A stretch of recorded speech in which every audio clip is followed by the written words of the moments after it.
All right, Mr. Mayor, we are live and ready. All right, sounds good. We'll go ahead and call the meeting to order. It's the meeting of the Seldovia City Council, Monday, April 27th, 2026. Time is 5:11 p.m. and this is for a budget work session. We have one topic on the agenda tonight, and that's the FY27 budget, the investment capital project and reserve accounts discussion. And I'll let whichever one of you is going to take it away. I'll take it, Mr. Mayor. So this is a lot of information, even though it's a smaller packet, bear with me and stop me at any point in time if you guys have questions. Most of this you've already seen, so now it's just kind of like a culminating discussion on capital projects and the capital project budget overall. We discussed and you guys included in the budget amendment for FY26 budget, the SVFD, the fire hall budget, and that's going into the FY27, as noted in our audit that that previously hadn't been budgeted for. The other accounts that hadn't previously been budgeted for, even though they were included in the last couple of budgets, as kind of an aside, but not thoroughly budgeted for, were our investment accounts and at capital projects. So that's something that has been growing over the years, especially as we have more projects to attend to annually.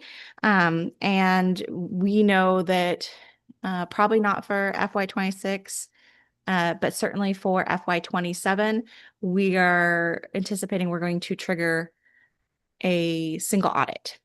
And so, part of that is having our budget prepared, making sure, like we do with everything, that we're tracking everything appropriately, and note those projects with those large dollars. Because anything over, if we receive over, I think it was $750,000 a year in federal or state grant assistance, we have to do a single audit. So it's a little bit more expensive, and it's something that it comes along with that territory of having these funds and thinking through the capital project or the capital budget process.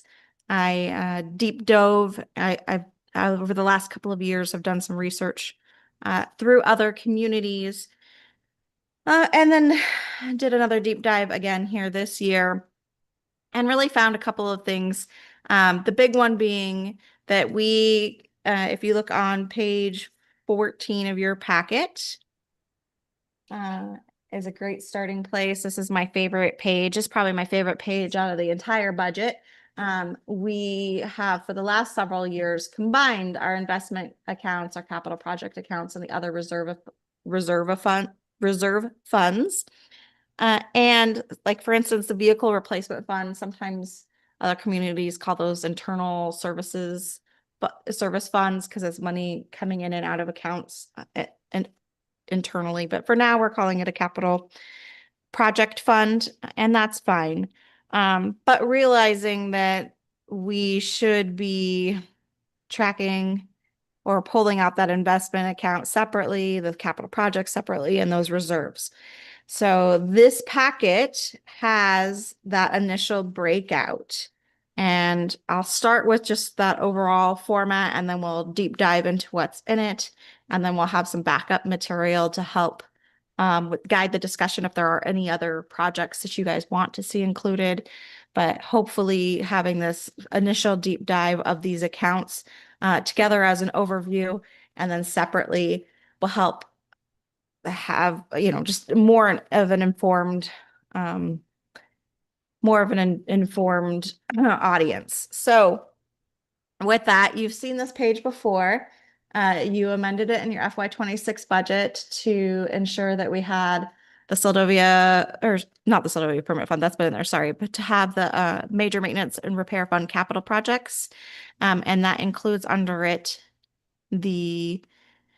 some of those small liability accounts that you guys previously appropriated at the beginning of FY26, and then the other reserves below that, and that being the Harbor Improvement CIP Fund, the Public Police and Public Safety Reserve Fund, and the Public Works Fund, which has also the Vehicle Replacement Fund, which is kind of together but separate. A lot of that funding will come from there. Along with that, we've also discussed that, and just to point out, though we won't talk about it initially, we'll get into it here in a little bit. The yellow highlighted comment column, the items that are highlighted in yellow, in that last column, I should say, are recommended transfers. And you'll see in the budget memo, when we go back to it on that page 3, but we are not going to change it right now, Liz, but you'll see those recommended transfers. So I just wanted to call that out, that's where money is recommended being moved in and out, those funds. So if we first go to our permanent fund, that's our investment. And if you follow along with me to page 16, you'll see that called out and budgeted individually. The thing I really like about these pages is it better tracks those ins and outs. That overview really doesn't show, the contributions to and from the account along with the interest earnings. So you can see here there is the portion of the Seldovia Permanent Fund that's in the APCM, and there's the portion of the Seldovia Permanent Fund that's in the AMLIP account. The AMLIP accounts has a little bit more fluidity. It's more easily able to be liquidated, whereas the Seldovia Permanent Fund was initially invested with a 10-year intent. And you can see that it's grown. The original investment was 500,000, and at FY27 ending, we're anticipating, and that's with a lower investment earnings, because we're unsure right now with the state of the economy what that's going to look like at the end of FY27, but still anticipating a $27,000 investment earnings for an ending fund balance of 731,000. It'll be more if we continue in that 45 to 65,000 investment level, but there's a lot of movement up and down in this account. So regardless, we're anticipating the end of FY26 being around that 703,000 mark. That's where we're at now. And we do see it go up and down, up and down. That AMLIP account, again, has smaller investment earnings. You can see the contribution in FY24 of $30,900. That was for the kiosk investment that was paid back with interest. That grew that account from 42,000 to 75,000, and anticipating 84,000 at the end of FY27. These ones don't have accompanying notes with them at this time because they're pretty status quo. Though if there's something you want to see in the future accompanying it, we can do that. But for right now, they're sitting separately as those investment funds. Hey, Heidi, I have a Yes. quick question. So Uh-huh. looking at that, the AMLIP account there. So in actual for FY24, so it started out as 30,900. No, sorry. So it started out, I don't have the Oh, that right was a number. contribution. Yeah, Okay. that was a payback. It Okay. started So out, it was like 30 something because okay. it was owed money. That money was paid back, and now it's up to its Oh, I full. see. So the beginning fund balance was 42. Add the 30 plus the investment earnings. That should equal total to 75 on the bottom of that line. Correct. I think. Okay. So that started at 75. Okay. Then it's just the investment earnings every year after that in 25, 26, and then 27. Okay. No, that makes sense. Yep, I gotcha. I was just trying to Yeah.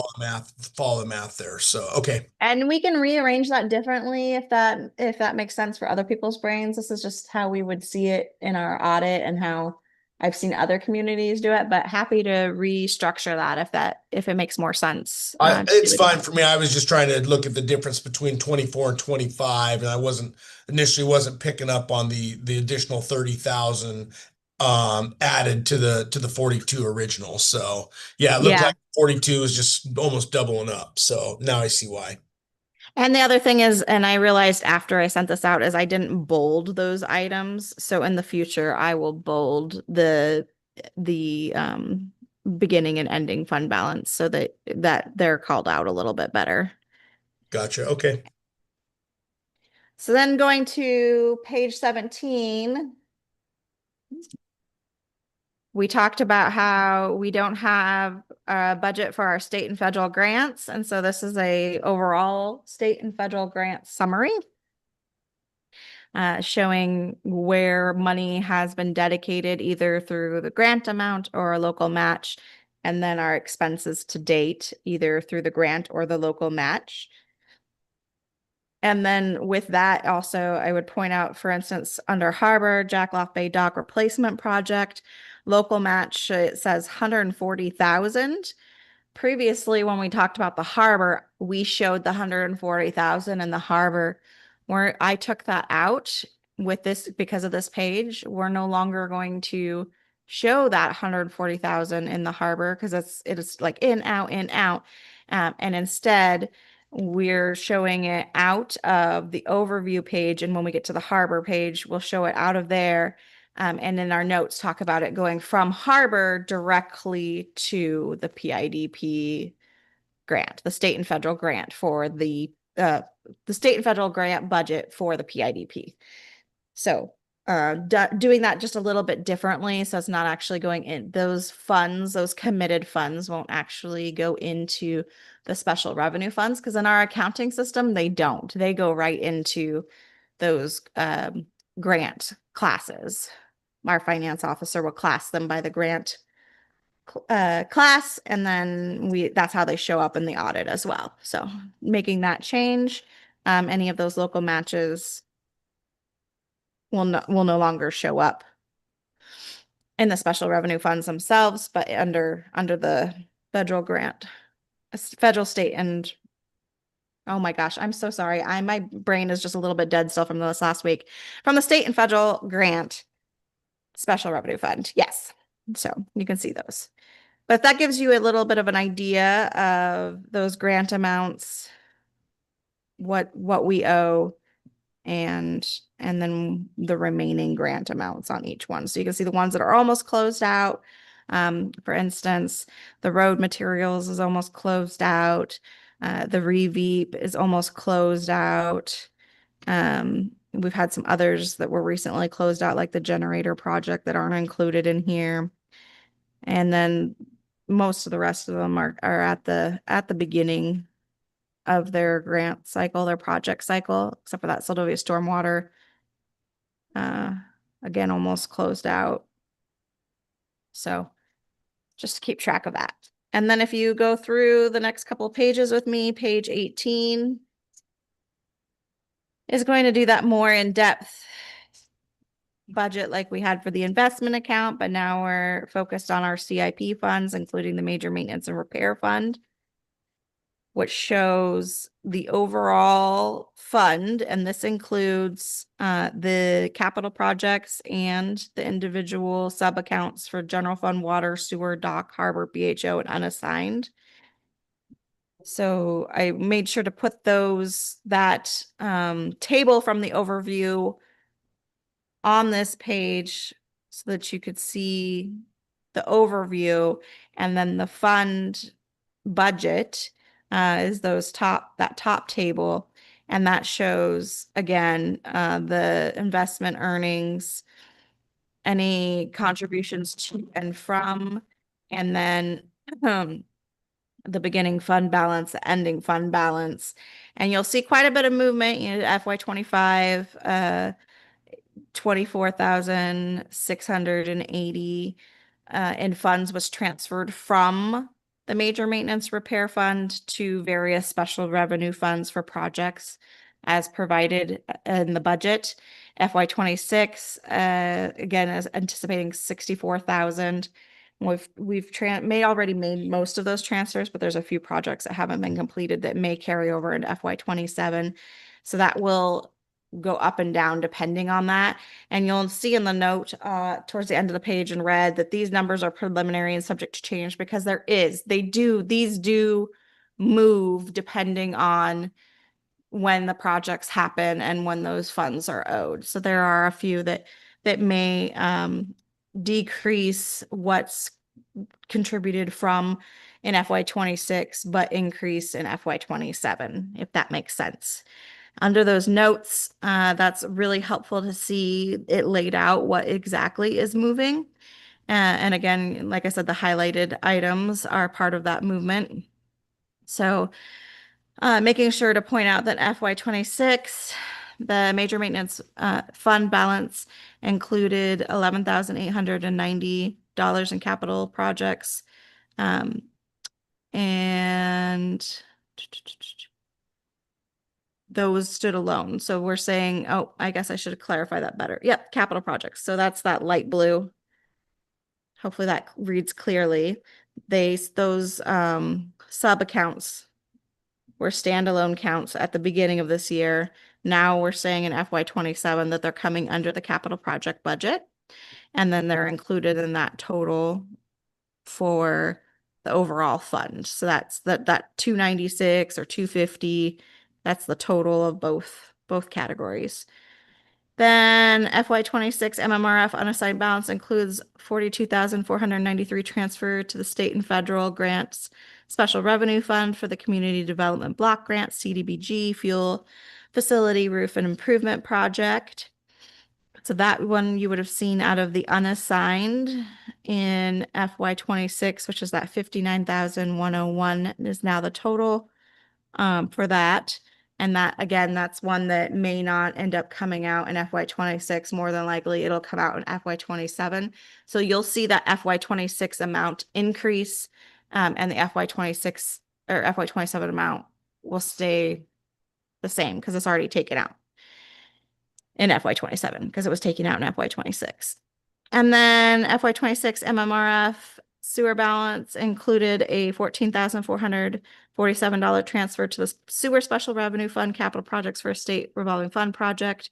That again may also be actualized in FY 27. So you'll see that the FY 26 increase, but the FY 27 remain because it already includes that being taken out. And then FY 27 includes $28,862 transfer into the MMRF water and a $12,641,000 transfer into MMRF sewer for future maintenance improvements. That's something we talked about in water and sewer, and we've talked about in the cash flow management plan, and we'll get a little bit more in depth in that once we finish this overview. Maybe how badly do you guys want to flip back and forth between pages? Should we stay steady and then go back to it? Okay, we're gonna stay steady. So we'll come into those transfers and it'll be its own discussion.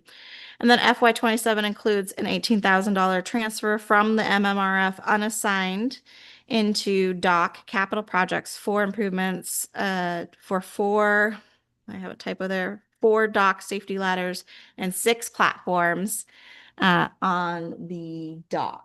So those are the transfers in and out at this time. And there's only a couple other projects coming out of other funds, but like I said, we'll get to those as a thorough discussion once we get through how these funds are set up. So page 19 is the Harbor CIP fund, and that includes both the Jackloff Bay Dock deferred revenue account and the Harbor Capital Project Fund, which has been in our audit for quite a while, but hasn't been actualized. So in FY 26, we did move in that $66,647,000 that's been just kind of like accruing in our audit as its own account. And it's mainly interest from the Jackloff deferred revenue account, and just some monies that was set aside many moons ago that it's just been kind of tracking forward in each audit, but not actualized. So it's being actualized now. It was put into this Harbor CIP fund. It is separate from Jackloff, but they are together in as overall for harbor improvements. So you can see that that explanation is in the notes. In FY 26, that balance due was actualized and transferred into AMLIP per the FY 24 audit. The FY 27 budget also includes the total balance from FY 25 or FY 24 forward. Then the FY 24 audited balance of Jackloff Bay Dock deferred maintenance and the harbor is called out again. So you can see those differences. And you'll see in that contribution that it goes in FY 26. Yes, FY 27 includes, as I mentioned, that 140,000 out. So that's from the Harbor CIP fund, and that's going to the state and federal grants special revenue fund for the Port Infrastructure Development Program, PIDP, Jackoff Bay Dock replacement projects. And as stated before, those expenses may be actualized in FY 28 and FY 27. So I envision they'll probably split years is what I'm trying to say there. Any questions on the Harbor CIP? Is this making sense so far? Are we tracking? I know it's a lot of information. Okay, then we'll go to Police and Public Safety Reserve. Not a lot of movement in this fund. There was 13,187 that came out in FY 26 that was appropriated by council for the generator project. You guys did discuss, and we haven't actually talked about how to put those funds back, but you guys did discuss in that cash flow management plan, broadening the scope of this fund to include those special projects, but ensuring that those funds are returned in an orderly fashion in the future. So I don't know if that's something you guys want to talk about tonight, is returning that 13,000, or if that's something you want to see, help happen over the years with smaller contributions or through the investment funds, or something to consider. But overall, there is a balance due, a payable due to this fund of that 13,000. So consider that as we walk through the rest of the budget. And then some additional funds were put in there from those small liability accounts as well. So they went to major maintenance repair and then to the Police and Public Safety Reserve. Then you'll see on page 21, the Public Works Fund. And this one's interesting because it's not necessarily an official fund that council ever created. It was staff created as a necessity to separate those funds from the rest of our sales tax, right? If you remember, this is our 2% of sales tax that is dedicated to public works from our summer seasonal sales tax. So every year we've been putting money aside that has been over the balance of the greater payment in order to track that. So this certainly helps make it more official. And you can see those contributions to the account every year. About 39,000 is pretty steady. This year, anticipating more at 44,000. And then the investment earnings are right around that 35 to 45 mark. This fund itself, we're recommending at this time, as mentioned before, and we'll get into a bigger discussion again, like we will for the water and sewer transfer. We discussed in the cash flow management plan work session and the special revenue fund work session about potentially doing a payoff of the road grader to save about $14,000 in interest, as well as doing a payment from the Public Works Fund to an annual contribution to the Vehicle Replacement Fund to start actualizing those replacement costs. And there is a schedule in here. I included another schedule in the memo for 35 years for that heavy equipment instead of 40. We can play with these costs in these years however you want. This is an initial recommendation to start that fund. And remember, yeah, it can change. We can always do budget amendments or appropriations through the year if something doesn't make sense. we'll reevaluate it annually, or if this is something you're not ready for, that's okay too. But that's the administrative recommendation coming from both finance officer and the city manager at this point, is to go ahead and make that payment. Another part of that is just the uncertainty as we hear from the borough and the state when they look at their revenue needs and Right. what those what kind of revenue sources could be implemented in the future. It doesn't sound like we're going to see that for FY27, but that doesn't mean we won't see it for FY28 or future years.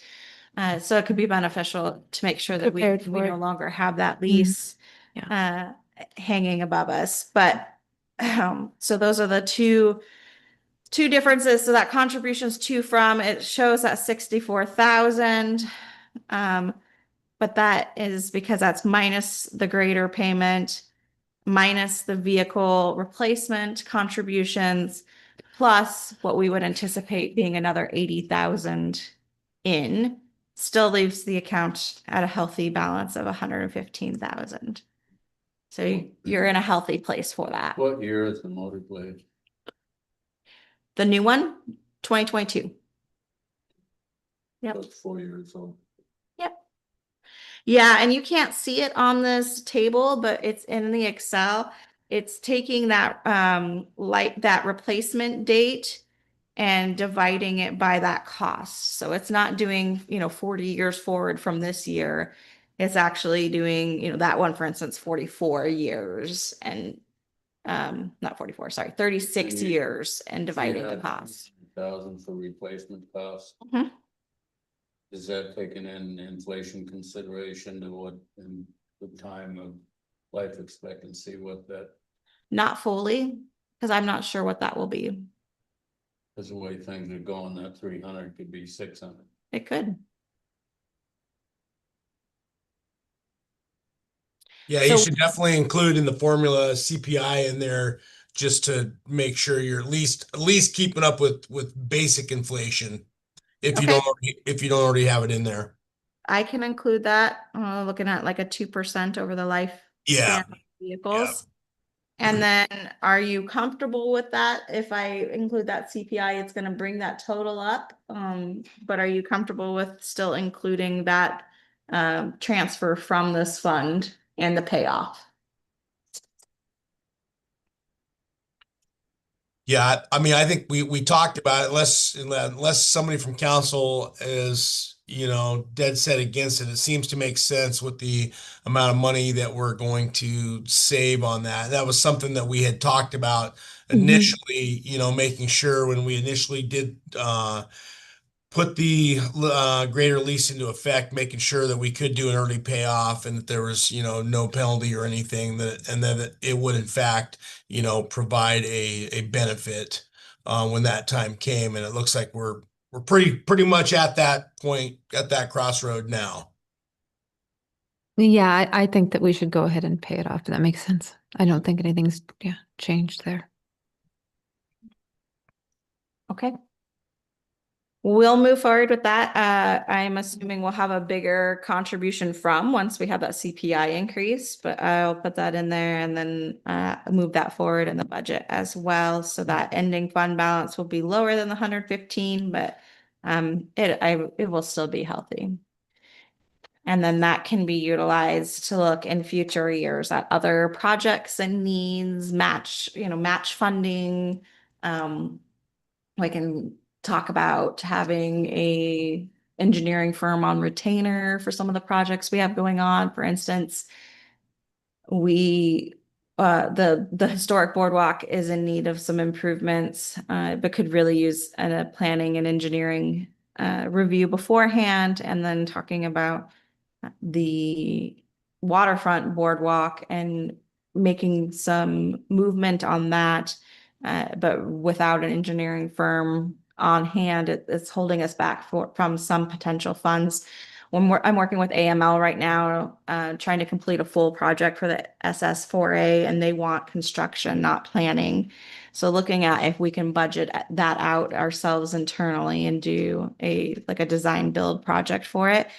But we've done a few of those now, 3 we're in the process of, and they work. It just makes it a little bit more difficult in the project management, and that's fine, but we have to be really, I guess what I'm trying to say is the difficulty is making sure that we're really careful that we're planning out enough funds without having that design already in hand. So it'd be nice if we could get to a system where we were doing design and then doing projects to give us a little bit better of an idea of those costs from a professional standpoint. And that's something that potentially could happen. I've seen that method with other municipalities where they just have an engineering firm on retainer or an engineer in office. I don't think we'll ever get there, but it'll give that overall opportunity to make some of these projects more shovel ready.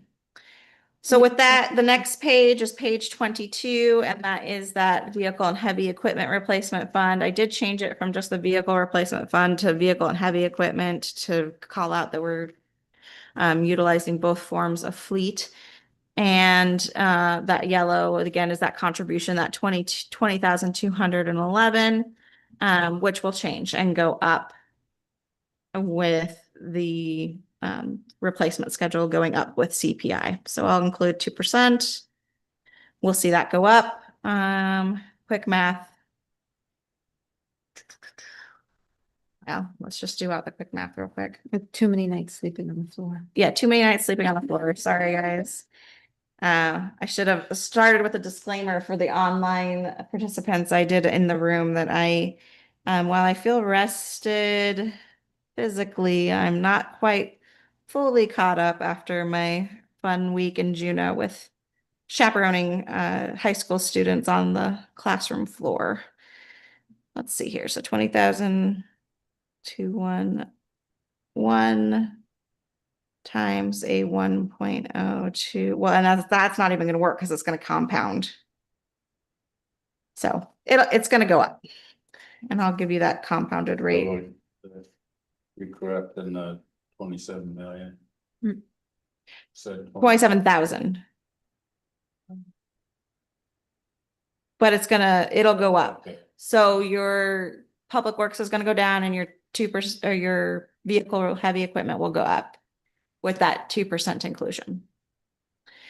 So then we put in here, just as a reminder, the public works project list. And I just wanted to put this in here because we're actually not asking for a lot of capital projects this year from an administrative standpoint.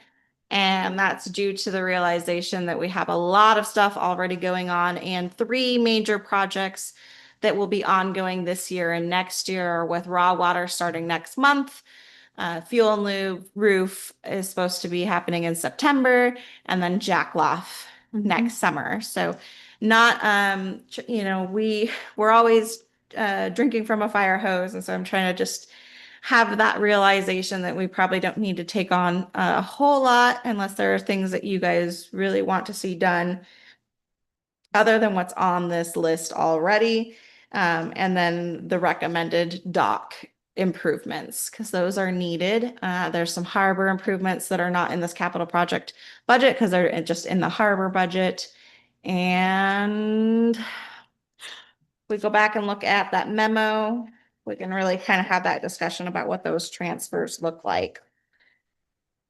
So yes, looking at dock capital projects, 18,000, the 140 for Jackloff, the grader payment, and the vehicle replacement payment. So really the only project budgeted out of these funds is besides our grant projects is that capital project for the dock, 18,000. Are there other projects you guys would like to see? And that'll be probably part of the next discussion, but maybe what we should do first is talk about water and sewer. So that you guys can make that determination if that's something you really want to do. So if you go to page 5 of your packet, that starts the water special revenue fund. And you've seen this before, and you saw, we talked about at the end here, and that's actually goes to page 7, at the end of this fund. You'll see that we're recommending a transfer out of that $28,862. And that is from doing the calculation of a 12-month expense, for a 3-year audited average is the $221,690. Our 12 months revenue from a 3-year audited average is $250,552,000. We can say that our 2027 estimated ending fund balance meets the 12-month target, and that's something that was discussed in the cash flow management plan, is having that 12-month target. It's can be a little convoluted or a little complicated because we're talking about cash versus funds, and they are different. But it's nice to have them line up and that they both have a 1-year target. And so with that, looking at that difference and recommending the transfer over the targeted amount of 28,862 to the water special revenue fund, and that, or not special revenues, to the water major maintenance and repair fund. And that would mean that those funds then would be available to be used for any upcoming projects, any major maintenance and repair needs. For instance, if we needed to replace a pump quickly, which we are planning for in the future, as well as media. There's some big ticket costs up at that plant. And so having these funds available for those projects in the future is advantageous. And then on that sewer front, same thing. We're seeing on page 9 that 12,641 going out. And then on the next page, that ending fund balance being the 164,000. So still healthy. Those counts are both still healthy. And you'll see in the notes there, the 12-month expense of the 3-year audited average is 95,860. The 12 months revenues for the 3-year audited average is 108,501. And you doing the difference there up to 12,641 because our revenues are surpassing our expenses, and making sure for that 3-year audited average, and making sure that those are available again in the major maintenance and repair fund. Are you guys, I know we've talked about it initially. Are there other discussions to go with that? Thoughts, questions? If you want, we can look at that cash flow management plan and review that, showing those changes in it. And making sure that everybody is tracking that that's the direction you guys want to go. And that cash flow management plan starts on page 24. I Mhm. have one question on the Mhm. heavy equipment complex. Mhm. The funds requested, what is that 315,000, where does that come from? State. We requested it from the state and the federal legislative grant requests. And I received good news today. Initially, we were told that the state was not considering any CAPSIS requests for communities this year. They ended up in a fairly healthy place at the moment from So the we may not. oil increases.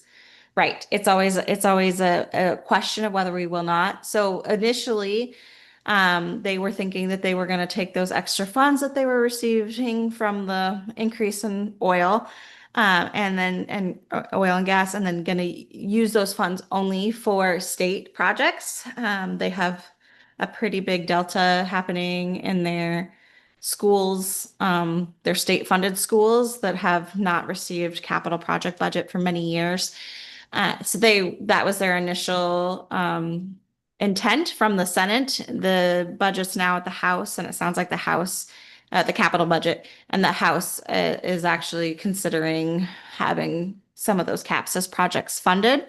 So our city clerk reached out, or was going to, did you end up reached out today? If you want to fill us in there, Clerk Diamond? Yeah, so I reached out to the House Finance Committee and sent them our projects again because in the Alaska House side of the budget, they're going to put in some of those CAPSIS requests and it'll be kind of up to a conference of what gets included, but we want to make sure if they're including some CAPSIS projects that ours are on their radar. Yeah. Yep. And I did meet with Representative Vance last week and Senator Stevens. We didn't fully discuss our CAPSIS projects because at that time there was the belief that it was just going to go to state projects, which it sounds like is a pretty big need. But knowing now that they are opening it up to communities, making sure that they are reminded of our needs in our community. So not a guarantee. It's like a grant application. We're asking for funding support. We'll continue to look for other grant applications. But that's the initial cost assessment for a planning project to do the environmental engineering and design. That is at 300,000. So to go to that cash flow management plan where we were talking about water and sewer projects or the water and sewer transfer. If you remember, I want to bring this back into this conversation because it does inform the budget, but also because it's the hope that if this meets the council's intent, that this can be adopted by resolution at an upcoming meeting. So if you guys wouldn't mind giving me a few minutes looking over this again, letting me know if you have any questions or additional thoughts, if you want to have more discussion on it, if you're comfortable with letting it, with adopting it and starting this process, that would be helpful, just whatever feedback you have on it. And that starts on page 24 of the packet. And I'm not going to read it all out because we've already discussed it, but you looking at those investment policy and objectives, the authorization to invest those funds, which is authorized by, or the city manager is authorized in this policy, and then that cash flow management plan, which is one of your priorities for FY26. And we talked about having that checking account, operating cash, which we already have, and then having the policy that those funds, when they reach a maximum, they would have a minimum of 350,000. When they reach a maximum of 500,000, the finance officer with a sign off from the city manager would transfer any funds exceeding that 500,000 into an AMLIP Series 1 operating cash account. And this does a couple of things. The AMLIP being a little bit more interest bearing because they're bonds. So not a lot, not as much as the full like Charles Schwab investment account, but they do have some interest earnings, as well as the fact that our checking account is only insured up to 500,000. So that provides that additional protection. Right now, it's a non-issue, but once we receive our reimbursement funds from Jackloff, we'll hit this target and then some, because we're at almost $300,000 having been spent on Jackloff already. And we'll be requesting those funds back at the end of this week. So something to consider as we with these projects especially, we end up moving a lot of money back and forth. But between these two accounts, I feel comfortable that we would be able to do that. And then, of course, that AMLIP Seldovia Permanent Fund was set aside in case of an emergency, and those funds being And then more accessible. yeah, right? needing to be accessible, as well as the MMRF, even though it's designated, it is accessible for a short-term borrowing if needed in the event that we have a payment that we couldn't make. But overall, trying to keep that checking account at between 350 and 500, additional funds over 500 going to the target, to the IMLIP Series 1's account. And we talked about either doing a $1.2 million target or a $17 million target. 17 million, yeah. And the question, 1.7, I should say, the question was, what's the difference? And really, that's the risk level that you guys want to take. And that the goal of these accounts is to ensure that if there is any kind of an emergency, any unanticipated event, the city can still operate, right? So you can look at it as if you do 1.2 plus your checking, you still have at any given time approximately a year's worth of funds Right. to operate the city. Mhm. If you do the 1.7, then you're trying to solidify that year outside of just the regular operating checking account. So you'll have that, but then you have the year set aside. That's probably a safer approach. However, it means that you're committing to, and I say committing very loosely because you can change this anytime you want, but you're stating your intent is, okay, we want a full year in this account before we use these funds, except for the smaller payouts or transfers too that are dedicated in this policy. If you go with the smaller level amount, then you would be able to transfer larger amounts of funds faster. Does that make sense? Because you're not saving as Mhm. much. Right. So it's like, what's your savings level, your risk level, versus your desire to see some other projects, some movement, the permanent fund grow. And I would estimate with where we're at right now, it would be at least 5 to 7 years before we hit this target, if that. I mean, we have a lot of funds coming in and out with some of these bigger projects. The city is netting a small positive balance, which is better than the opposite, of about 200,000 a year right now. But we just don't know what's going to happen economically. So it's great to have a decision. And I would love to have your guys' feedback, but I guess what I'm saying is it's not super pressing because it's probably going to be a long time if you ever get there, if you ever get there. But would love to have that. I just settled on the 1.7 and put that in there to show in this document. But if you guys have other thoughts on that, if you'd rather the lower amount, I'm going to stop talking now and open it up so we can hear from you guys.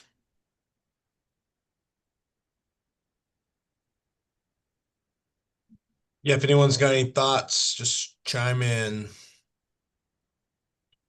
I'm normally a pretty conservative person, but I do know that, we've got this comprehensive plan. And I know you said it's going to be like about 5 years, but honestly, 5 years goes by pretty quickly. And we're going to have to spend some money, to do some of these projects that will build growth within this community. So possibly looking at the 1.2, just so we would have the funds available to do the projects that we need. I know it's it's not like we're carving this in stone, but that's just a thought that I had.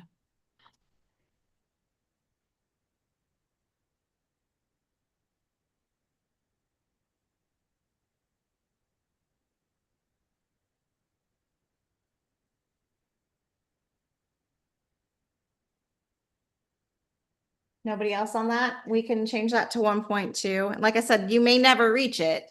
You could potentially in 5 to 7 years, or you may never. It's all gonna depend on the economy and this, including this, the state, the borough level, the federal level, what other projects and things that are funded in the meantime. But it's a good goal. So we can put that at 1.2, and then that shows that you're having a year's worth of reserve on it as an intent, but that it includes that checking balance, which is fine. So Heidi, I'm just trying to, yeah, haven't got my head wrapped around. I mean, I guess the functional operations of the smaller target versus the larger target, and what that means either from a day to day or a weekly or a monthly perspective. I mean, is it less work, or is it more work with the smaller amount, or what does that do? I mean, if you need more cash, then obviously it's just a matter of reappropriate. I mean, all this does is it just causes us to reappropriate less, I guess, right? With the larger target. So not exactly. These funds aren't, they're appropriated through the budget, but see, we got to remember that's where you have a difference between cash and a difference between funds. These aren't Right. funds. They don't directly correlate, but they run side by side. So it's saying we have the cash on hand to run these funds.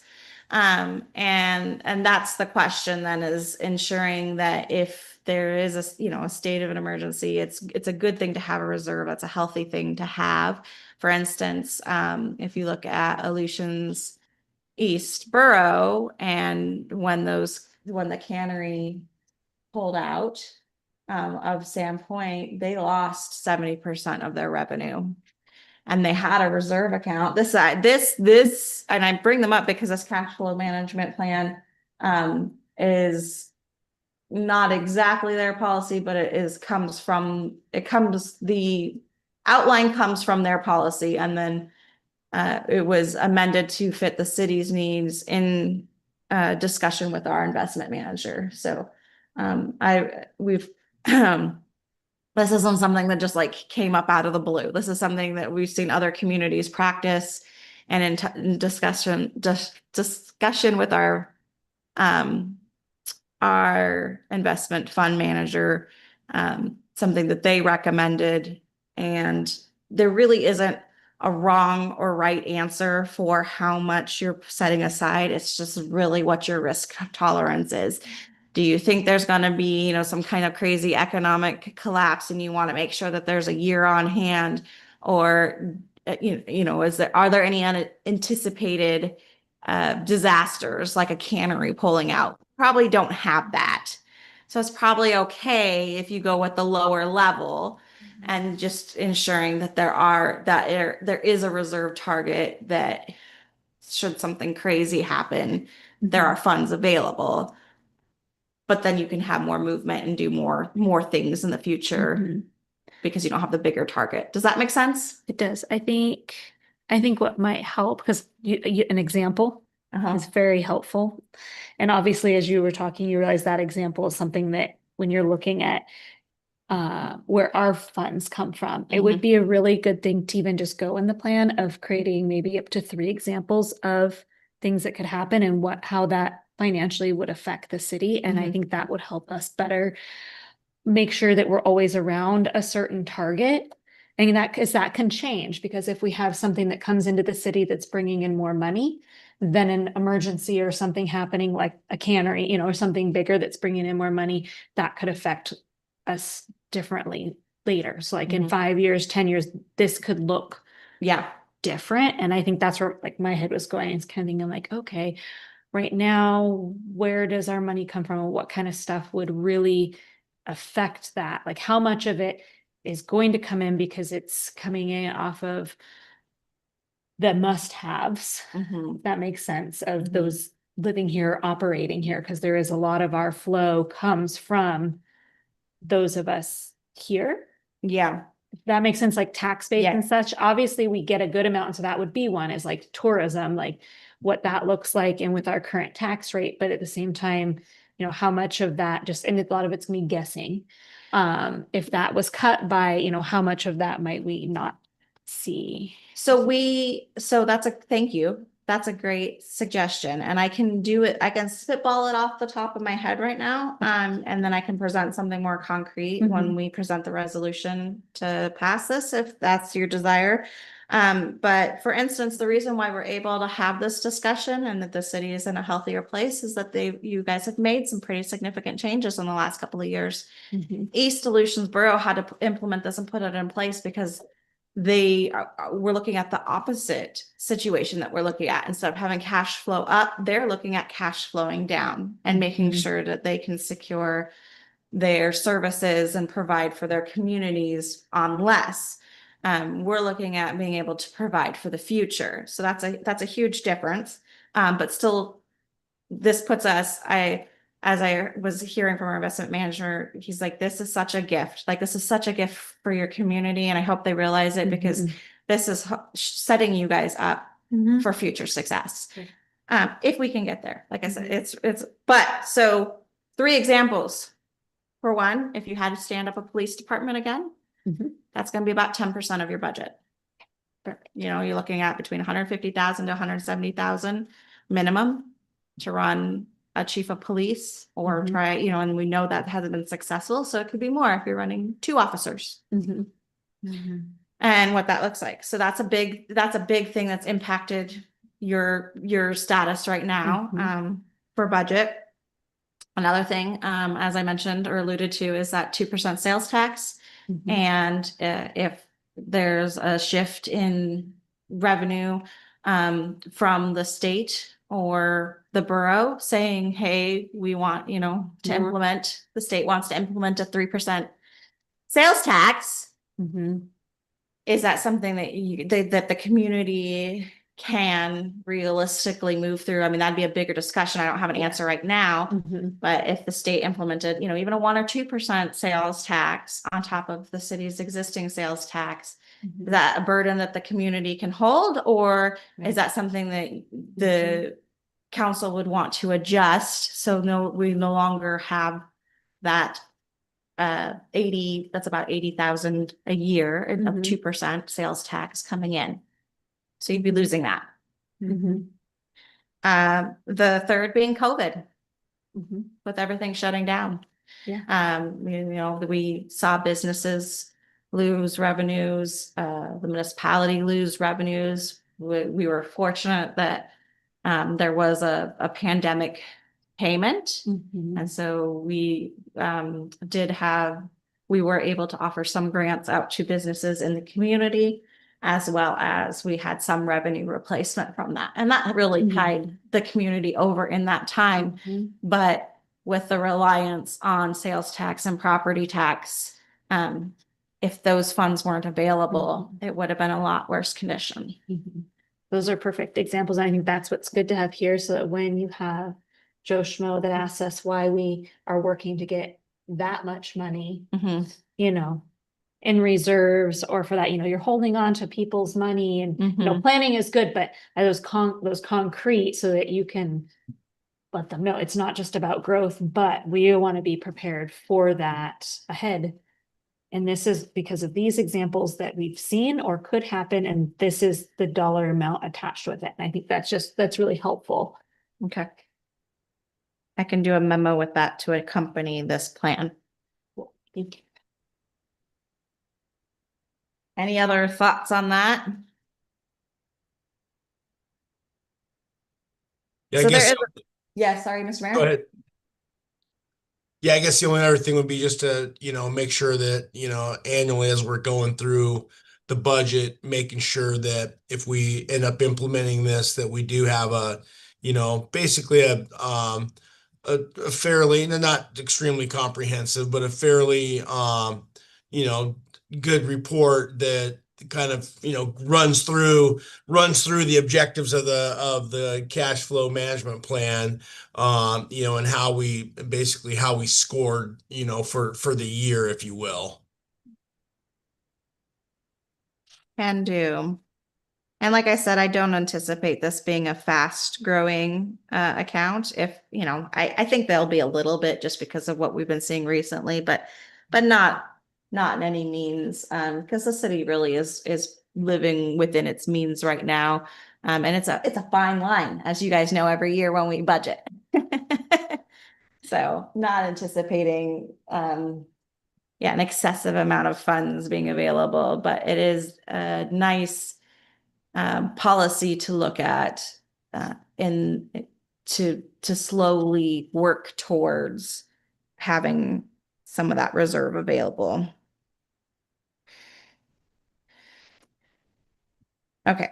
And then you'll see that there's the operating reserve, which would be another level of account. The target on that is blank because that's not something that we anticipate reaching. But should we reach that in future generations, I would imagine it would be well into future generations, they could use that target, they could make that target level and then use that to determine where the funds flow from there. Or they could just have funds flow from there, which is what we've been discussing. And that flow would then go into the Seldovia Permanent Fund and then these other accounts, the Major Maintenance and Repair Fund and other reserves. And right now we do have some internal flows recommended in here. The one being for the Major Maintenance and Repair Fund, we would see that annual deposit recommendation from those unencumbered general and special revenue funds that exceed the 1 year of target operational reserves. And they would go into their respective MMRF accounts. So as we just discussed, that water would go into MMRF water, sewer into MMRF sewer. So that's what that would look like. And then those can be utilized for those projects in the future. Additionally, and you'll see this across everything in here, that appropriation is always at your guys' discretion. More, less, not at all. I mean, that's 100% within your guys' purview. As the administration will recommend it each year, but ultimately it's your guys' choice whether you're going to make those transfers. And that can be appropriated in the budget as it's shown now. That Public Works Fund is in there. Again, that appropriation memo, and then recommending an annual deposit of, this is the only one that gets deposited without the discretion of the council, because you guys have already made it by saying there's 2%. The voters have made it, right? There's Right. 2%. It's dedicated to Public Works. So annually, myself and Jan calculate out what that 2% is, and those funds are transferred directly into the Public Works Fund in order for us to not lose track of them. The beautiful thing about having the sheet is now you guys can see each year what's being transferred in, and it's called out and budgeted for, hopefully accurately as we move forward. And I say that because, it's always an estimate. So with that, we do transfer those funds. We also then let you guys know. And again, at your discretion, if you want to change that appropriation, it's a little bit harder because it has to go to Public Works, right? It's been where the MMRF is a earmarked fund, is a committed fund. The Public Works, because how do I want to put this? The Major Maintenance and Repair Fund is in code, right? And it is a committed fund. The Public Works Fund is in code, but it is a voter approved fund. So it is a dedicated account. And while you have some discretion with it, it is earmarked purely for Public Works. So that's why there's the difference in transfer, because we know it's going to Public Works. And then also including out that there may also be an annual deposit under Vehicle Replacement Fund. You'll see an annual deposit, and that's coming from that Public Works Fund, as well as potentially in the future some of the special revenue funds into that Vehicle Replacement Fund. And I'll update that to be vehicle and heavy equipment, just so we're making sure we're clear with our language. And that's that other portion of that transfer, that 20,000 that will grow a little bit with the 2% CPI compounded into this fund for vehicle replacement. And then lastly, we talked about under the Police and Public Safety Reserve Fund, growing that purpose of that fund. And so I was trying to remember the language correctly because I didn't take the best of notes. which was weird for me, but said funds may be utilized for the purpose of maintaining, acquiring, or improving public safety projects and equipment. Funds utilized for the purpose of maintaining, acquiring, or improving public safety projects and equipment should include a consideration for the repayment of utilized funds. And then it's just a quick memo on the other or on what those types of AMLIP series accounts are.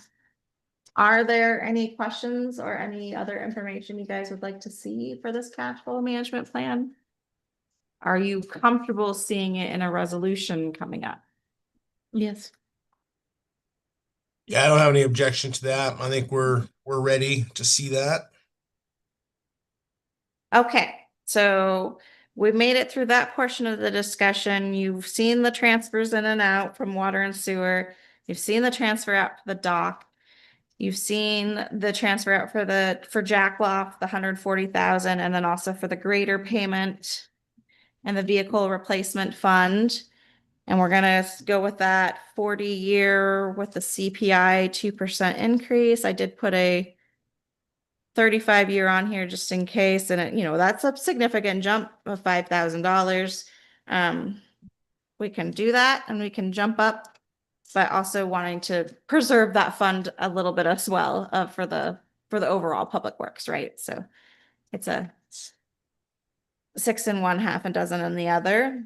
The last thing, if there isn't any other discussion on those ins and outs as shown, those on page 3 and then the top of page 4, I wanted to give you guys a moment if you're open to just really discussing other potential projects that could be included or that you want to look at in the future, as well as ensuring that we are lining up with our comprehensive plan.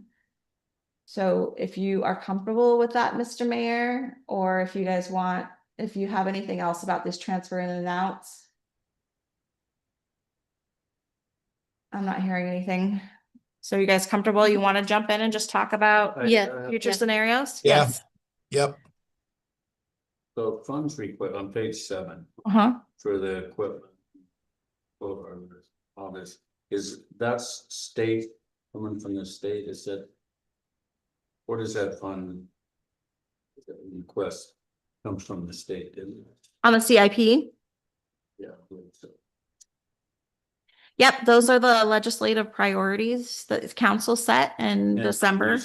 And then that money isn't gonna be available now because of the state budget, is that correct? We don't know. They are putting money into projects. So Liz reached out today to remind them. All the numbers there, does that come as one lump sum?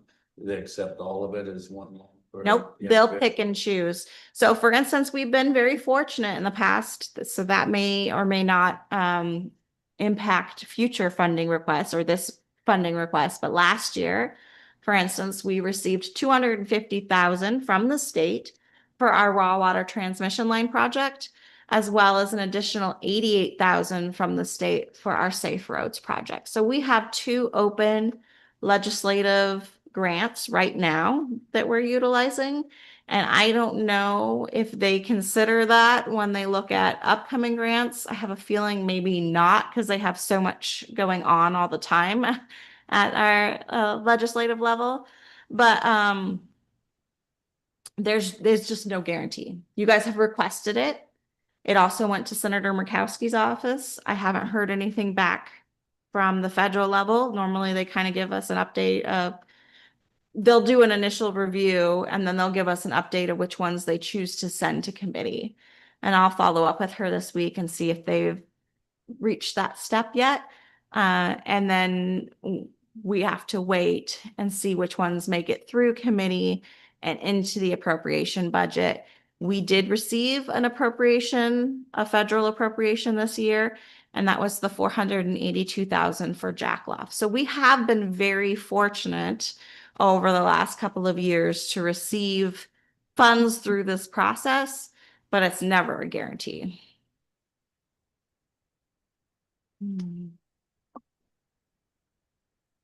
So with that in mind, that's a good time to jump in and look at that CIP, as well as Liz is going to pull up.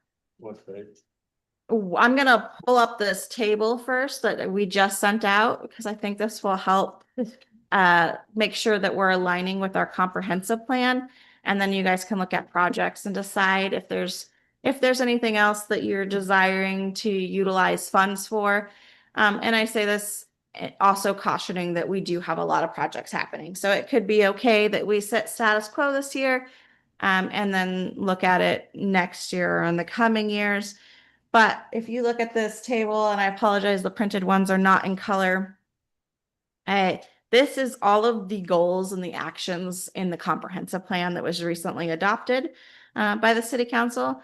There are 23 goals and 92 actions, and they've all been listed as either a mid, short, or long term plan or long-term timeline. And some of them go like mid to long or short to long because they're ongoing. But they all have a timeline, a city role, and then I wanted to point out progress as of to date, and then some notes on what that progress is or isn't.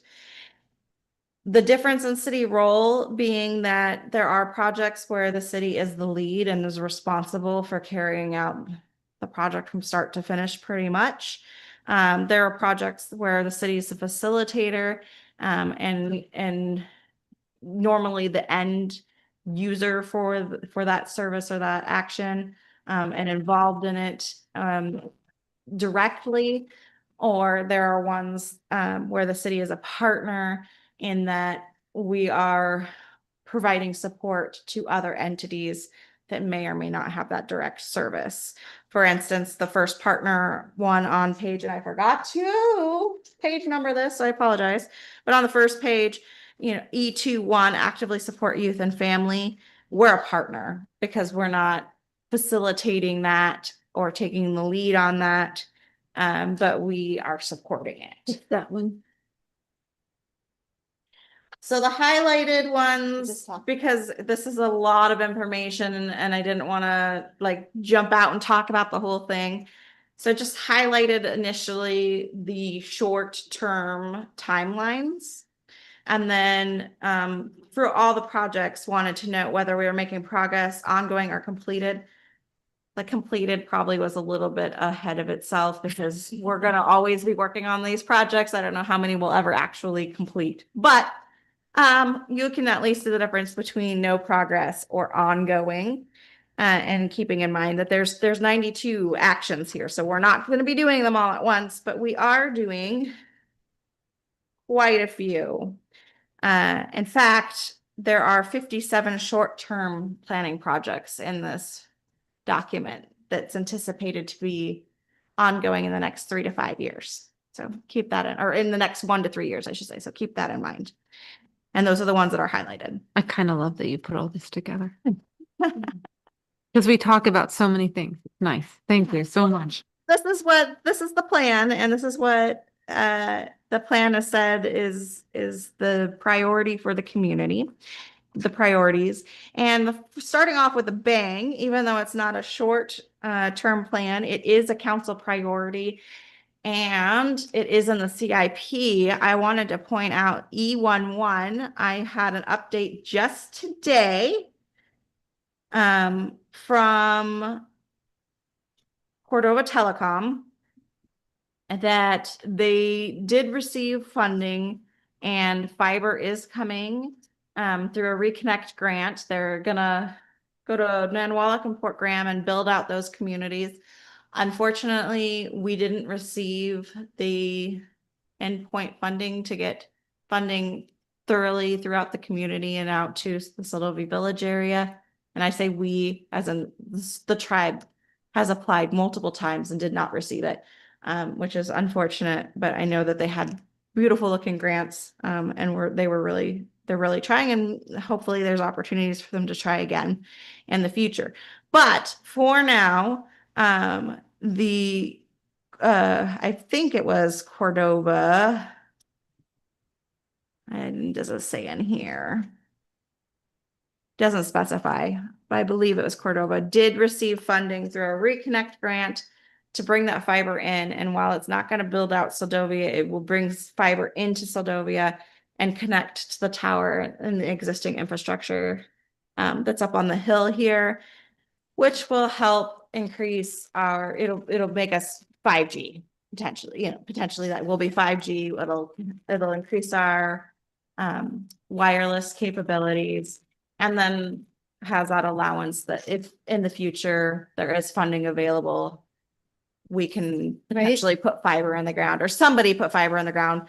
Again, this is another facilitator. We say that because we're talking about inside city limits, but it really is a partner project. This is not a infrastructure project that there's a lot of funding for municipalities available, but certainly for some service providers, and then there's a lot of tribal funding that was available. So I will set up a meeting with Seldovia Village Tribe and love to hear more on if or what next steps are, but it was still at least exciting to hear that fiber will make it that far. Right. Yeah, that's close. Getting close. Nice.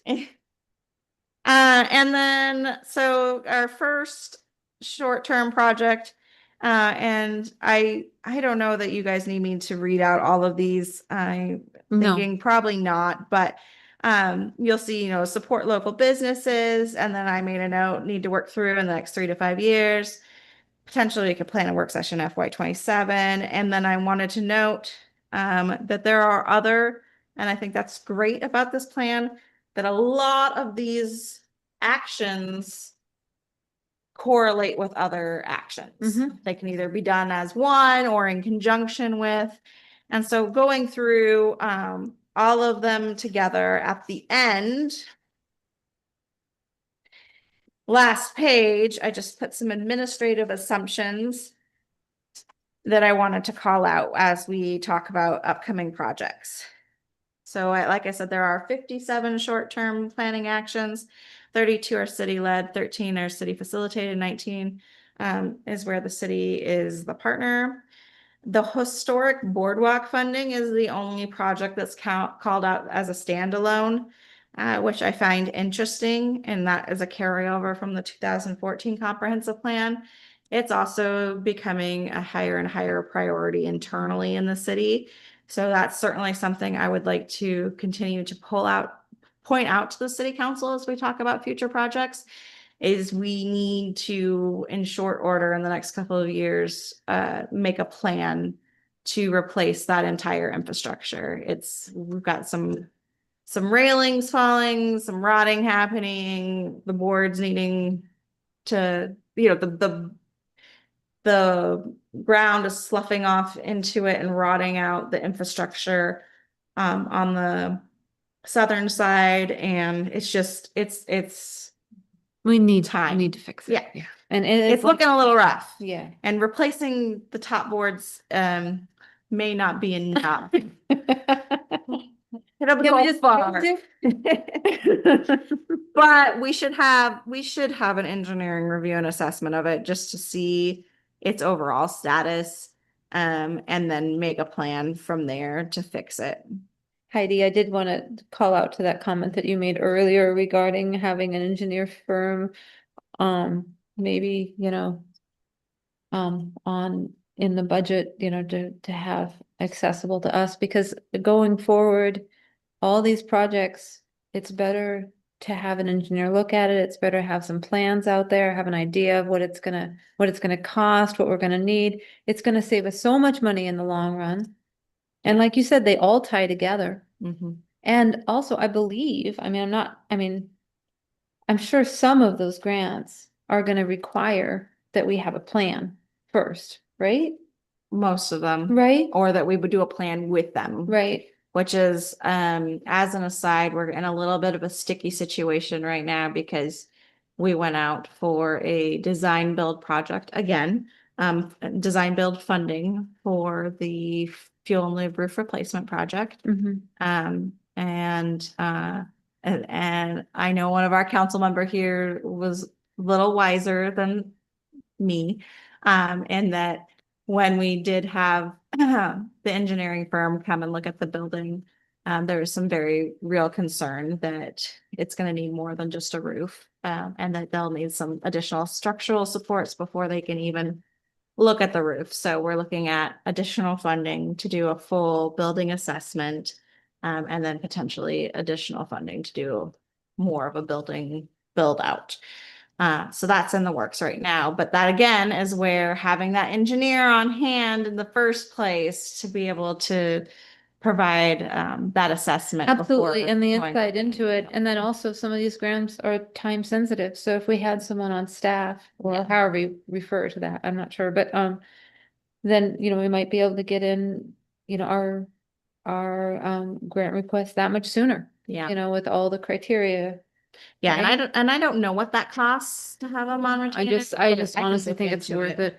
I just do.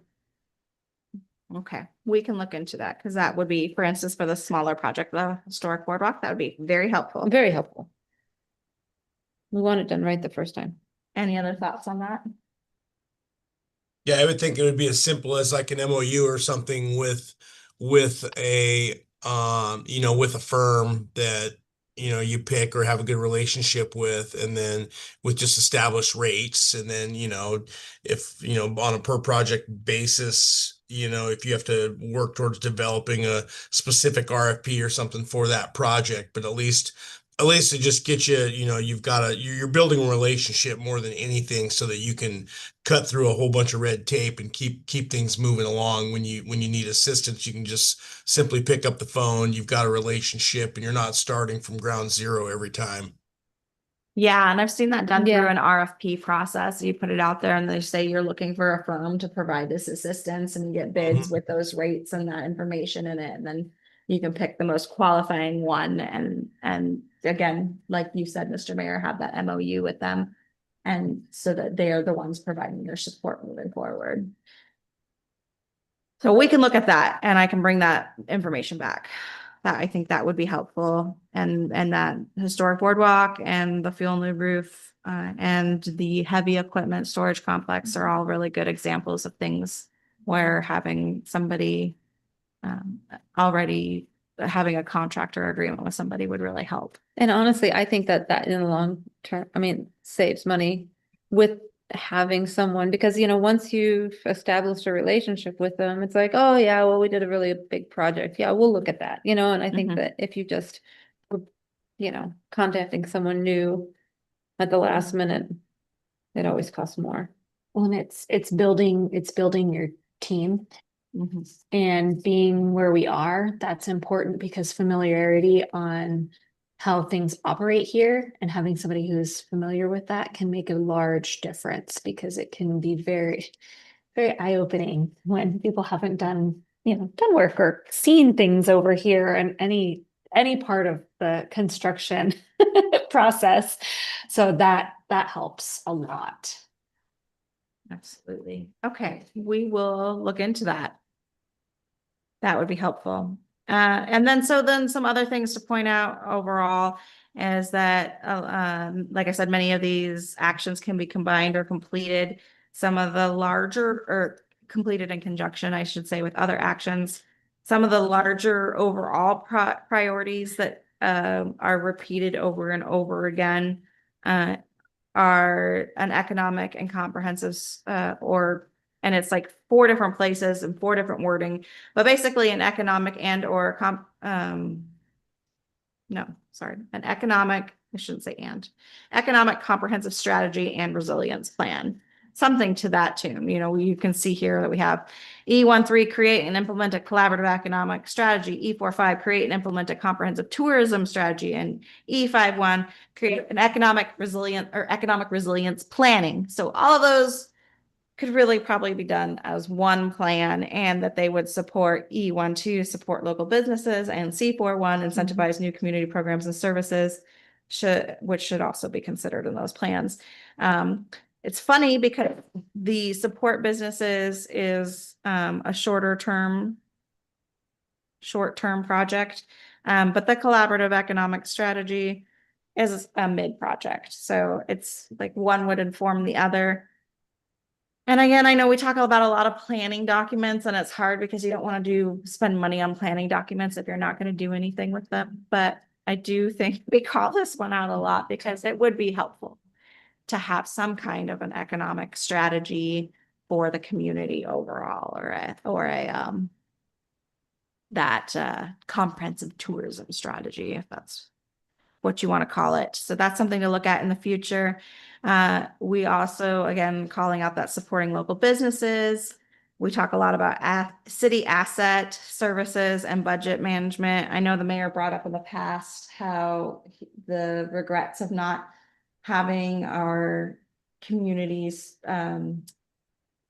not following through with that GPS project and having our infrastructure surveyed and included. And I agree that's something that has sat hard with me since we missed that opportunity, and not saying we should do that in the next short order, but certainly that could be something to look forward to in the future. And housing comes up quite a bit in the plan. And that's something you guys are already making steps towards with the comprehensive zoning review. That includes quite a bit of the housing action items. So I think that will be very informative and helping move forward with those. I forgot to list on here that transportation plan comes up over and over again. And again, would help inform some of those projects that you have in your CIP, some of those desires to be able to work with DOT on future projects. Having that transportation plan would really help support and leverage those needs for those projects. And then, as I said, the historic boardwalk. So just kind of giving an overall review of the plan and where we're at now, and noting that it looks like we have some planning projects to do in the future. And engineering would help with some of the more concrete projects, like the historic boardwalk. And then, of course, supporting our local businesses is a big one. And then the city asset service and budget management. Any questions on that, or thoughts or ideas? Heidi, I've got one question. Could you go back up to the E 1.2 at the page 1 on the table? Yep. Just real quick. So you've got that support local businesses, and there's a number of things there. And then you've got no progress. So I question the no progress. I mean, I'm wondering about, so the last sentence, when you talk about providing, access and space and low cost access to municipal spaces for year-round operators. I mean, certainly Seldovia space and the kiosk, by my account, and you correct me if I'm wrong, are both under full market rate, and effectively they're subsidized. And I think that, at least in my opinion, and I think we're all okay with that, but I don't think we're giving ourselves any credit, by putting no progress on that, but maybe I'm misinterpreting that. Nope. Thank you for pointing that out, Mr. Mayor. I will change that to ongoing and note that the Seldovia space and kiosk space for rental is a progress, as well as the value added building opportunity. Could I make a comment? Mhm. I was with GCI in Anchorage. They'd give me a test phone for 2 weeks. And now that we got the tower up here, my experience is Verizon has not been our best friend. They just settled $1 million class action suit. They got another one in progress, if you read the comments on it. So GCI is going to be available to us here. So probably within a week. The phone I have has been working fine. So I think it's already up and has been running. Back to GCI. The only reason I left GCI is because Verizon was the only one that offered service. And that's good to know. And that's important to point out as well. We talk about that internally quite a bit, is that while maybe we're not offering storefront improvement programs yet, or variable property tax rates or tax holidays or some of these things that are carrying over from the 2014 plan. We are actively trying to provide efficient and effective core services in the community. And I think that's a great way that the city supports local businesses. Could be better. I know that the costs and utility costs is not great. I think we have made shifts in this last budget to try to take some of that burden off the water and sewer utilities. But at its core, it's nice to see this comprehensive plan. It's nice to have these big plans and dreams and visions for the community. But that's something that we remind ourselves often in the office is like, what are our core functions and how do we make sure that we do them well? So that's a great point, is ensuring that we're providing those services to the community and supporting our partners with them. Yeah, I think everyone needs to realize too, when there's a surplus, the state's in the same predicament. When there's a surplus, things are great, right? You use that to, plan for a rainy day, and then you can do things. But when times are tight and things are expensive and there's no money, you have to live within your means. So, I mean, people have to fully understand that. And Okay. when you're down to providing core services, if that's all you can do, then I mean, that's at least the very minimum requirements that we as a city should hold to our standards. So Well, I'll add that on there along with the Seldovia space, kiosk space, rental value added available opportunity, and then I'll also put continuing to provide core services efficiently and effectively, or at least striving to. Maybe it's just continuing and striving. Now, is this, Heidi, Mhm. I don't really go onto the social media that often, but on the city Facebook page, Mhm. do you list out the things that we are presently accomplishing and providing? And, I mean, that would go a long way, I think, with the attitude of the city. I mean, we are a community. I Yeah. think we need to kind of strengthen that relationship if we did that. Thank you for bringing that up. Excellent point. We do try to keep up with social media. Some weeks you'll notice we do a lot better than others. Quite frankly, it's Liz and I, and Yeah. depends on how many projects we Right, have going right. at a current moment. And I actually am overdue for a newsletter. It was my goal to have it out at the end of March, and we're now at the end of April. So that's still my goal for this week, to get a newsletter out. But again, to do that update of where we're at with the budget and overall city services and Jack Loft and some of those exciting things that are happening. Yeah, I didn't mean to ask like more of you at this point. I don't even look at social media, but I just was thinking that like it's a positive, let's wave our flag a little. I got a great picture this morning of our public works crew. We actually had all three of them. I walked into the shop and they had 3 benches kind of out, interdispersed, and then they each had a sander, and they're like over these benches sanding them out. It just was like in sync, and it was so perfect. They're like, oh look, they're getting ready for summer. Nice. Nice. Let's see. I just have go for it. Okay. Okay. Just a couple notes as I breezed through on Mhm. same kind of like the mayor did of like adding a couple things on E21. In the notes, the partnerships, you noted the partnership with CIRSA, but we should also note the partnership with Art Council. Yep. For that space down there, and the new committee going together for that. And then And chamber. and the chamber, yep.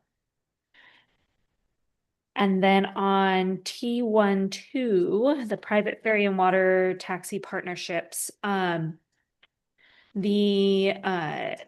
it says next steps, I was gonna say water travel to align with air travel in and out of Homer, just not an easy thing, but like having those conversations with those entities that offer the water travel, and it's not necessarily the best timing, but like right now, the only way to travel in and out of Homer is on Aleutian, and well, in April they had only one flight a day, and it was in the morning. And then the rest of the year it's been 2 flights a day, but the timing of those flights, there's no way to do what we used to be able to do, a direct travel when Raven had those middle day flights. And so if they're, letting the airlines know, that is a good thing, but also we have a little better rapport with the water taxis and them, and letting them know there might be more travel. I know when I'm trying to move clients and family, I'm like trying to figure out how to do that, or when we have weather issues where we can't utilize our direct flights, which I love to do. How do we do that? And then on T13, the dockside infrastructure for Jackaloff, working with Makos, and I would add a shore water taxi. They are part of our chamber again, and they came over here and joined us for our mixer on Friday, and we're very involved, and it was really exciting to finally meet them and talk to them about their commitment to Seldovia and their questions and how to make things better. So I think including them in that, they would appreciate it. Do they primarily come into Jackaloff or the harbor, or both? I think it's both. Okay. But they were very in tune with the Jackaloff, which is where my email came to you from. It was actually directly from them. Perfect. On their feedback. Okay. Think. I have something that I think it bothers me more than anything is the kiosks. First off, I've had other people make the same comment. I don't like the looks of them. It doesn't fit. Okay. We have somebody like Pearlie that makes rough cut lumber that we could have used our local people here to put a duplex, more like a western front on it and a shed roof or something with a covered wood walk porch that would have looked a lot more appealing and fit the environment maybe a little better. And we ought not to use him. We spent a lot of money bringing those kiosks in there. And when we talk about business and local hire and things like this, there's an example where we didn't practice what we're preaching. Sure.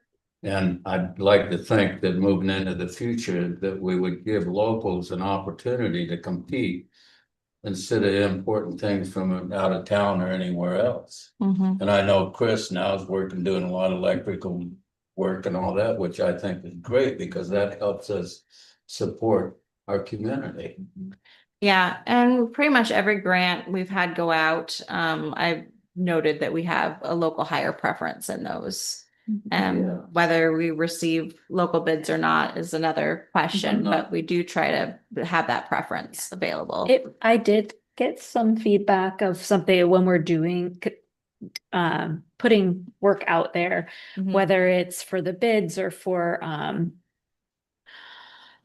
getting feedback to prepare us better for those, is utilizing, and maybe the city itself reaching out to some of the resources we know, because sometimes we in the room know what's going on and we can talk to people and reach out, but when they're not in here, they're busy and don't see those things. So making that kind of our priority of going, okay, we know we have these people with knowledge, trades, businesses, and making it our priority to to have that like small community handout, like, hey, we thought of you. If you're interested, this is going on. We'd love to, it's open to everyone. We'd love to get your feedback, or we'd love your knowledge, or whatever it is. Absolutely. Maybe there's a designated area in addition to that. I like the idea of handing them out. That's great. But I just think maybe there's a designated area that we have for any projects, future projects, any, that we're looking for this, or we're going to be having this, we're going to need some buildings, or we're going to need some work done here. Is there like,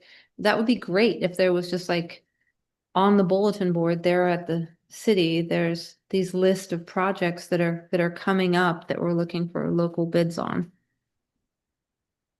We could do that. We could even do that at the post office. I was actually thinking the post office too, but I was like, well, let's make it more. Yeah. That's great feedback.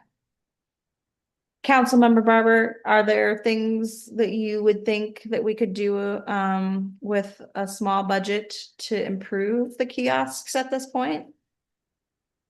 Put them up for sale. There's that bonfire thing. I'm sure that somebody in the Well, they do have tenants, and you do have one tenant who, at the next meeting is a lease renewal coming up that would like to continue to utilize that space. So if that's not something you want to renew, let me know. Well, I think the concept is fun. Mhm. And I think it's probably a needed thing, because people do use, we have an ATM machine and different things, but the fact that the barn shape is more of an Amish looking in a. I am in completely agreement. I just want you to know, I think that they stand out like a sore thumb and they match nothing at all in there. I mean, they really, the So design is wrong. speaking of football hire, is that something you would like me to reach out and see if there's Someone any has some ideas? interest and ideas in fixing those up I mean, in the I future? think we can all Yeah. come together, because I know Pearlie has made the comment, he feels slighted a little bit, because he could have milled all the lumber Well, for the yeah. thing, and it would have looked on a design like we would like it. I think going forward, I think that's a great idea to like put it out to, for You know. those bids out to, Those are make it more high-tech public. Structures down there, I mean, Mhm. but I think having a duplex with more of a shed roof and a covered board sidewalk, like a 1800 front storefront or something, would look a lot more appropriate than them barns sticking out there, like you say, a sore thumb. So is that something you want me to look at in the near future of seeing if there's any options to fix it? Yeah, Okay. I'll even Wait. help you. I think Councilmember Peyton wants to weigh in. Yeah, Harmony, go ahead. Mr. if you Mayor, got I'm something. waiting for your Oh, comment. Bobby was doing her best, you guys.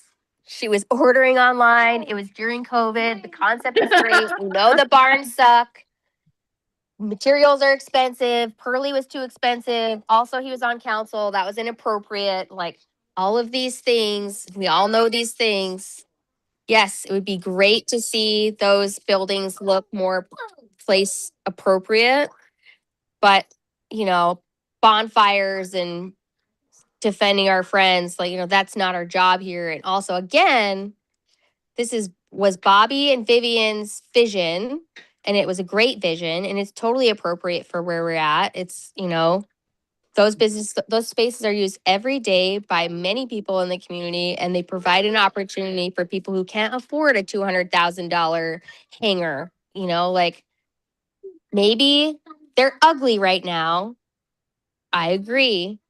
Jack, you do great work. Maybe you and Pearlie could get together and do a little community service and make it look pretty. Put that boardwalk in front of it. Nobody is against that. We would all love to see that end up looking like that down there.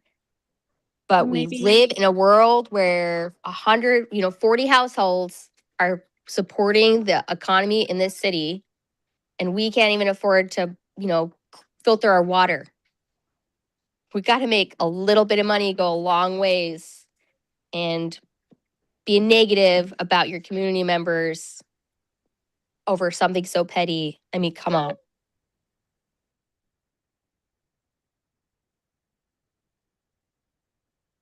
All right, if I may, Mr. Mayor. Yep, go ahead.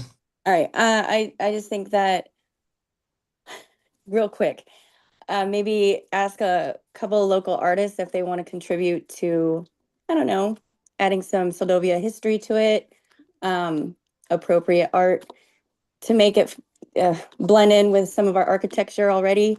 So, yep, that's my say on that. Yeah, we've talked about this multiple times, just adding some sort of like false facade to it, whatever is economically appropriate for what the monies we're allowed to spend on it would be great. But You might be able to tie beautifying that and tie into another goal as well of something in here if you're looking. So that might be an idea, Jack, of kind of looking at if there's anything that we're trying to grow or other ways of like with our goals of enhancing the area, the growth of business stuff, if there's something that can go with that project. So it's not just beautifying, but helping the other projects too. We do have a stormwater improvement project happening in that area coming up, so not exactly the same thing, but it'll give it some nice green grass vegetation There you go. area out front. And I know it's been on the back of my mind that if there ever is a harbor waterfront boardwalk, which is probably a long ways out if it did happen, that it'd be great to incorporate them into that. But maybe there's Mhm. something that can be done in the meantime. Mhm. We could put a call out and see if people have ideas. So that leads me really to if you have the capital improvement plan here in your packet. And there are a lot of projects in here, including those legislative priorities. The harbor office improvements is a high priority, and that is being included in the budget as well. Well, some of it, not the whole thing. Municipal dock is being included in the budget. Vacuum truck is not, but we have some leads potentially on that in the future. Mid-range projects, you guys have made some pretty significant gains on cybersecurity already. Here again, it comes up that collaborative economic strategy. We are making a little bit of gains on boat haul out, hopefully this spring. We continue to talk about Lake Susan. There are a couple outstanding stormwater improvement projects, and we really should consider including the East Edition for stormwater in the future. That's something we're going to be working on this spring. Well, maybe we don't need to include it if we're already working on it. Multi-purpose building, we didn't receive funding for that, but that's again on our minds. The historic boardwalk we just talked about is rapidly climbing the ladder for needs. Then there's some of these long-range priorities, which includes a housing needs assessment, which we are seeing some potential for. And then, just some overall facility improvements, that water and sewer utility mapping that we discussed.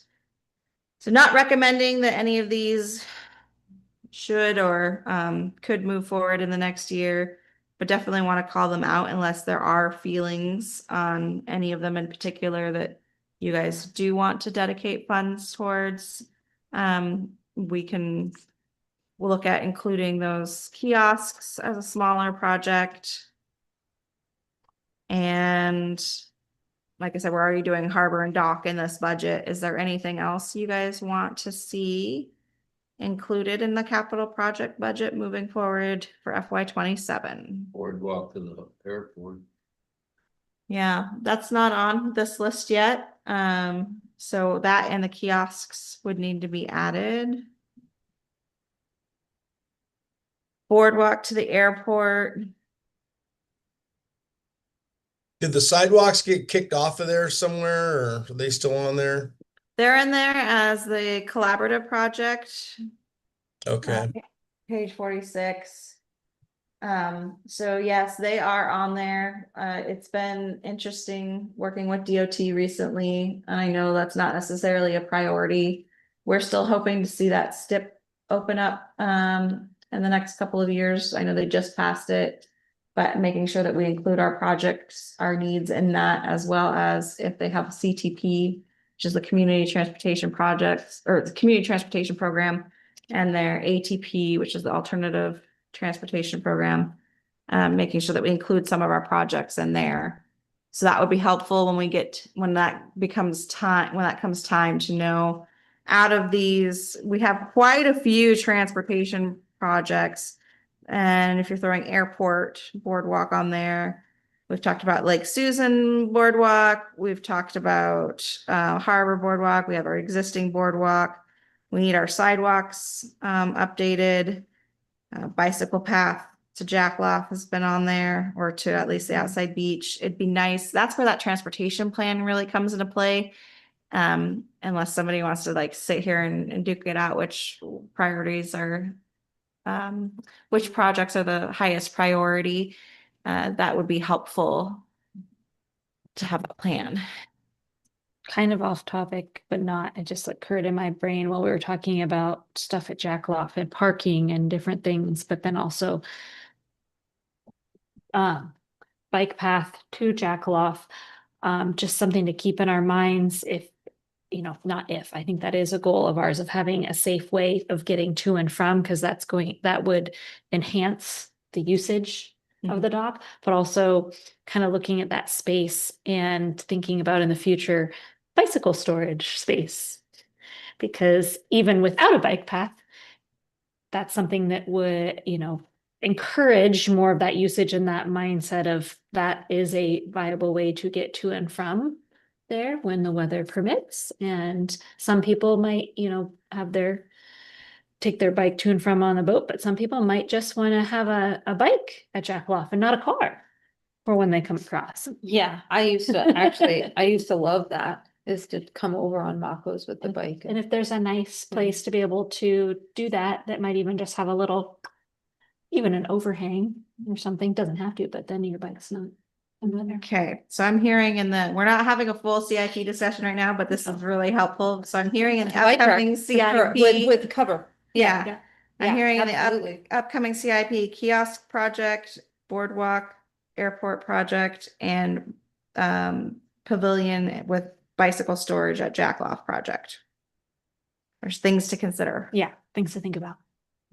Okay. For the FY 27 budget, we're considering, again, potentially kiosks and retainer for an engineer, along with our dock project and some harbor projects, and then of course our 3 big projects. Are we feeling pretty good about that? Yes.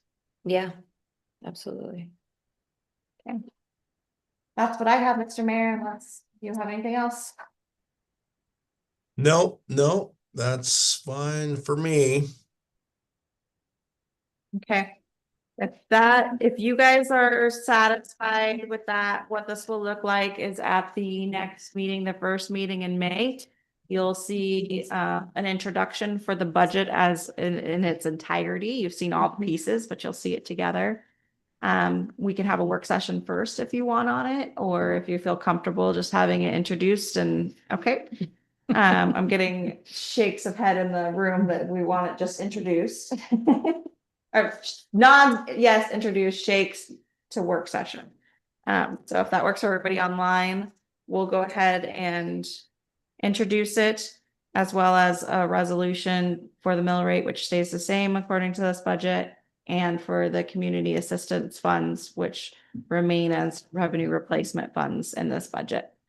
And with that, and then of course the few changes we just, and the resolution for the cash flow management plan. So you'll see 3 resolutions, budget introduction, and then there's some other business that will happen outside of this process on the agenda for the first meeting in May.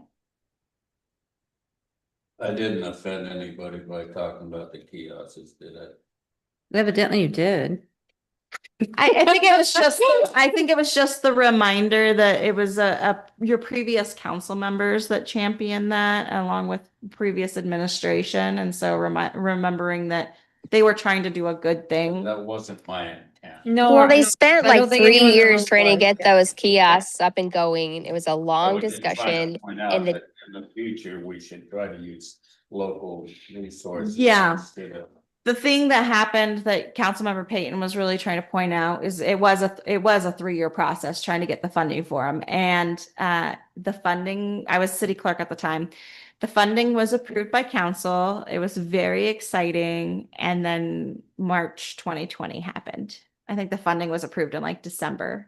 And March 2020 happened and COVID. And so things shifted. And that's what ended up. Well, being- and Bobby was devastated when those things came around the corner on that barge and they looked like barns, and we got so much flack for those little brown buildings down there.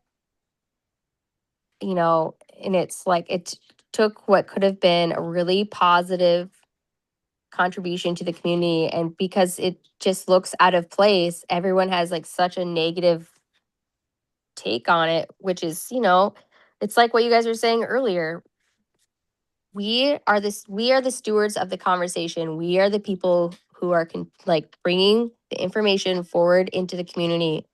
And if you're gonna bring the communication forward, just be aware of the conversation. That was, none of these things go fast. They move just as quickly as bureaucracy allows us to move. And how old is Bobby? She's in her 70s and she was shopping online because she couldn't just go do it because it was COVID. Yeah, and You I know, like- agree with you, Harmony, and I really appreciate that because, you know, this council works very, very hard for its community out of respect and out of love. But I also do really appreciate Jack bringing it up because what that opened up was a whole dialogue about potentially having an area where we could list projects that are coming up and maybe increase local hire. So I'm just going to focus on that. Well, sure. But don't forget, the locals outprice themselves. They're always the first we ask.